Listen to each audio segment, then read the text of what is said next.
So this is part 8 of Terry Pratchett's Truckers. Where Dorcas led them was just a hole. Big, square, deep and dark. A few cables, fatter than a gnome, disappeared down into the depths. "You live down here?" said Grimmer. Dorcas fumbled in the darkness. There was a click. Far above, something went bang and there was a distant roaring sound. Oh no, he said. "It took me ages to sort out this did. It's a sort of floor on a rope. It goes up and down, you know, with humans in it. So I thought, I'm not getting any younger, so all these stairs are playing git with my knees. So I had a look at the way it worked. Perfectly simple. It'd have to be, of course, otherwise humans wouldn't know how to use it. Right, stand back, please." Something huge and black came down the shaft and stopped a few inches above their heads. There were clangs and thumps, and the now familiar sound of clumsy humans walking about. There was also, slung under the lift's floor, a small wire basket tied on with bits of string. "If you think," said Granny Morky, "that I'm going to get into a wire basket on a string, then you've got another..." "Is it safe?" said Masculine. More or less, said Dorcas, stepping across the gap and fumbling with another little bundle of switches. "Right, hurry up, please. This way, madam." How much more than less?" said Masculine, as Granny, astonished at being called madam, got aboard. "Well, my bit I'm sure is safe," said Dorcas. "The bit above us was put together by humans, though, and you never can tell. Right, hold tight, please. Going up." There was a clang above them and a slight jerk as they began to rise. "Good, isn't it?" said Dorcas. "It took me ages to bypass all the switches. You'd have thought they'd notice, wouldn't you? They press a button up to go up, and then if I want to go down, we go down. I used to worry the humans would think it odd that the lifts seem to go up and down by themselves, but they seem powerfully dense. Right, here we are."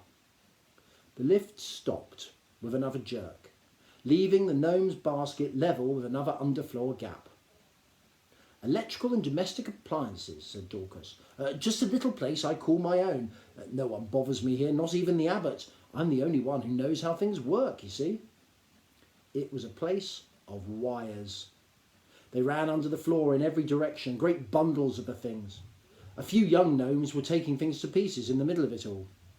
"Radio," said Dorcas. "It's an amazing thing, trying to figure out how it talks." He rummaged among piles of thick paper, pulled out a sheet, and sheepishly passed it to Masculine. It showed a small, pinkish cone with a little tuft of hair on top. The gnomes had never seen a limpet. If they had, they'd have known that this drawing looked exactly like one, except for the hair. "Very nice," said Masculine uncertainly. "What is it?" It was my idea of what an outsider would look like, you see," said Dorcas. "What, with pointy heads?" "The rain, you see. In the old legends of the time before the store, rain, water dropping out of the sky all the time. It need to run off, and the sloping sides are so the wind won't keep knocking it over. I only had the little stories to go on, you see. It hasn't even got any eyes." Dorcas pointed. "Yes, it has. Tiny ones, tucked in under the hair so they won't get blinded by the sun. That's a big bright light in the sky," Dorcas added helpfully. "We've seen it," said Masculine. "What's he saying?" said Torret. "He's saying you ought to have looked like that," said Granny Morky sarcastically. "My head ain't that sharp." "You're right there, you," said Granny. "I think you've got it a bit wrong," said Masculine slowly. It's not like that at all. Hasn't anyone been to look?" "I saw the big door open once," said Dorcas. The one down in the garage, I mean. But there was just a blinding white light outside." "I expect it would seem like that if you spent all your time in this gloom," said Masculine. Dorcas pulled up an empty cotton reel. "You must tell me about it," he said. "Everything you can remember about the outside." In Torret's lap, the thing began to flash another green light. One of the young gnomes bought some food after a while, and they talked and argued and often contradicted one another whilst Dorcas listened and asked questions. He was, he told them, an inventor, especially of things to do with electricity. Back in the early days when the gnomes first began to tap into the store's wiring, a good many of them had been killed.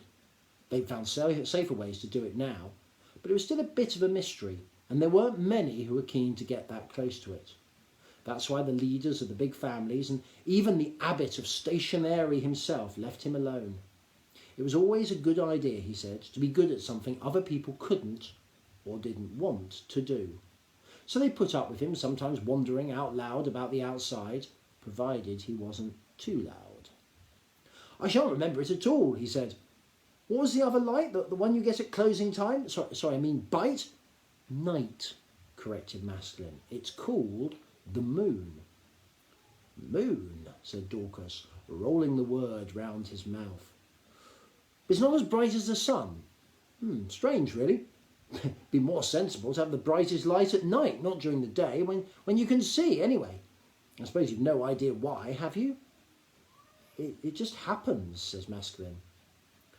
"I'd give anything to see it for myself. I used to go and watch the lorries when I was a lad, but I never had the courage to get on one." He leaned closer. "I reckon," he said, "that Arnold Brothers, established 1905, put us in the store to find out things, to learn about it. Otherwise, why have we got brains? What do you think?" Masculine was rather flattered at being asked why, but he was interrupted as soon as he opened his mouth. "People talking about Arnold Brothers, established 1905, said Grimmer. "But no one actually says who he is, though." Dorcas leaned back. "Oh, he created the store. In 1905, you know. The bargain basement, consumer accounts, and everything between. I can't deny it. I mean, someone must have done it, but I keep telling people that doesn't mean we shouldn't think about it." The green light on the thing went off. Its little spinning cup vanished. It made a faint whirring sound such as a machine would make to clear its throat. "I am the monitoring telephonic communications device," it said. The gnomes looked at one another. "Well, that's nice," said Grimmer. "Isn't that nice, Masculine?" "I have urgent information to impart to the leaders of this community. Are you aware that you are living in a constructed entity with a limited life?" "Fascinating," said Dorcas. "All those words. You could imagine, you could almost understand what it's saying. There's things up there," he jerked his thumb to the floorboards above him, "that are just like that. Radios, they're called, with pictures too. Amazing. Vitally important, I communicate information of utmost significance to community leaders concerning imminent destruction of this artifact," intoned the thing. "I'm sorry," said Masculine. Could you try that again?" "You do not comprehend." I don't know what comprehend means." "Evidently language has changed in ways I do not understand." Masculine tried to look helpful. "I will endeavour to clarify my statement," said the thing. A few lights flashed. "Jolly good," said Masculine. "Big fella store him go bang along plenty soon enough, chop chop," said the thing hopefully. The gnomes watched one another's faces. There didn't seem to be any light dawning. The thing cleared its throat again. "Do you know the meaning of the word destroyed?" it said. "Oh, yes," said Dorcas. "That's what's going to happen to the store in 21 days.